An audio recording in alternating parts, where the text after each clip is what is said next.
Hello,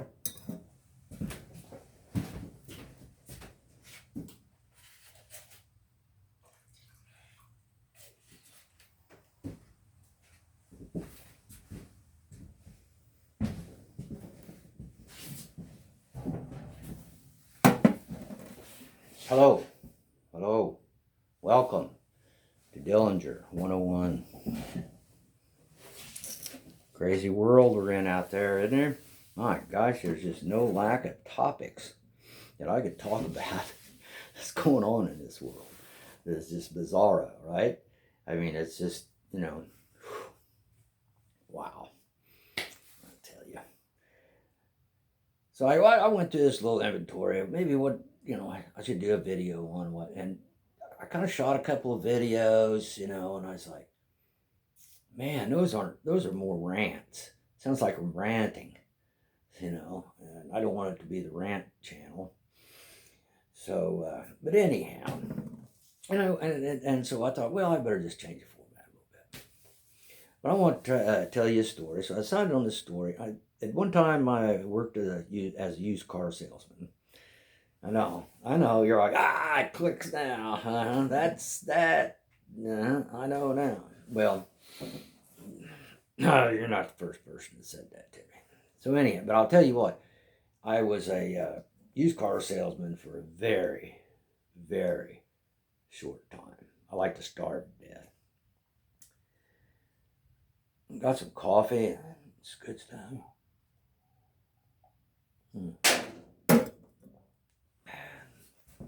Getting cold on me. But anyway, I'd like to tell you a story about when I was a car salesman. And one of the old boys there that owned the place, he was getting up in years, and he really didn't work. He just came in, come and go as he pleased. And we happened to stay open Tuesday nights. One of the salesmen had to stay over on Tuesday nights because it was open until like 9 o'clock. And the owner, he's liked his drink. And whoever worked on Tuesday nights had to pick him up at his favorite watering hole and take him home. And why we had to take him home, the salesman got that job is because the cab company refused to pick him up or anything anymore because I guess he'd gotten a little out of hand or something. So anyhow, nothing serious. Just But anyhow, I'd been there at work. I didn't work. Like I said, I didn't work there very long. And I was getting my fill of taking him home. I mean, a nice guy, great guy. But when you got somebody that's 6'5", 300 pounds, and I mean, he's not 300 pounds of fat either. For his age, he's, pretty fit guy, big man. And I just kind of had my fill of it. And I was getting ready to open the door to another opportunity. And so I was discussing this with one of my friends there at the watering hole, because when I got off on Tuesday, I had to go and pick him up. It was something you dreaded, got where you dreaded. And of course, you'd always have to have 2 or 3 with him before you left, and he didn't need it, neither did I, because I had to drive him home. But that added some stress to it, because you wanted to get home. And the thing of it is, I could almost see my apartment from where I was at, and I could I didn't have to drive to work. I could have easily walked, and which I did a lot. Well, anyhow, explaining this dilemma to my friend that I just couldn't do it anymore. And besides, I was starving. I could not make any money. I could not sell a man a glass of ice water if he was in the desert and hadn't had a drink for a week. I couldn't sell it to him. I'd have to drink it myself. I'd go in the hole. Anyhow, so this old boy, he said, well, man, he said, we'll just put him in the van. And I was like, well, he said, yeah, I'll take him home. Me and the guys will take him home tonight. He said, you just stay here and do your thing and we'll be back. He said, what's the address? And I told him the address.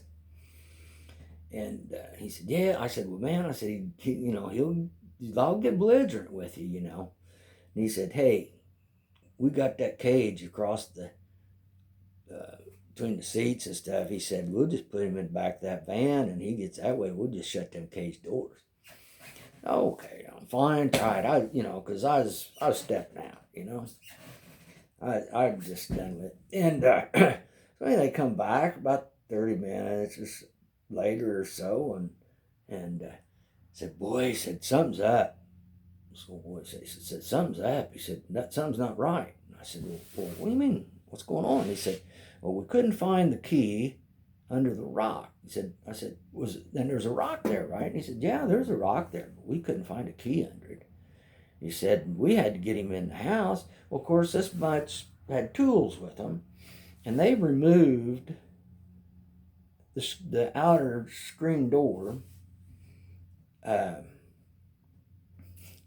I guess the inner door was unlocked, or they took it apart.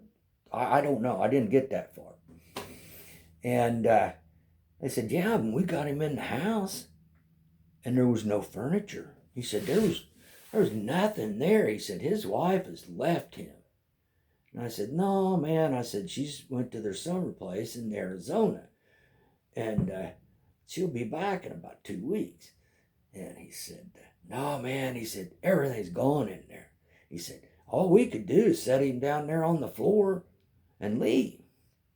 And I said, well, I better get over there. I said, you guys want to ride along? They said, yeah, we'll ride with you. So they went with me. Well, got there was ambulances, there was people all over, there was several cop cars. I mean, it just was a circus around there. I was like, oh my gosh, what did you do to this old man, this is a World War II veteran here, What did we do to him? And come to find out what they done is this house they put him in was for sale. That's why it didn't have any furniture in it. They didn't see the for sale sign, And what happened is neighbors seen these guys taking the doors off to get him in the house. They took the doors off and they put them back on. They didn't leave them off. They put the doors back on.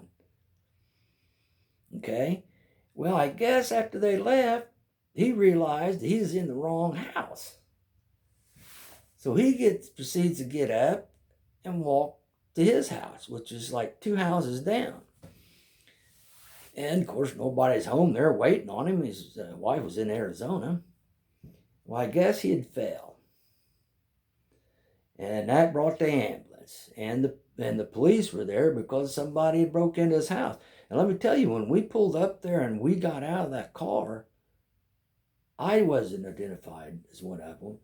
But some of the neighbors was identifying these guys is with me. They'd supposedly taken the old boy home and put him in the wrong house. But, some of the crazy things you can get yourself into trying to get out of something. You know what I mean? Well, listen, I've taken up enough of your time. I hope you enjoyed this story. If you liked it, don't be afraid of that like button. It doesn't bite. And if you want to subscribe, don't worry. I don't post very often, so I'm not going to be filling up your notifications. All right? Listen, it's going to be a great day today. Nice weather out here. It's in the lower 60s, which is perfect to get a sweaty job done. Do a little labor. Make yourself feel a little better. Get the blood pumping. It's going to be a great day. I'm telling you.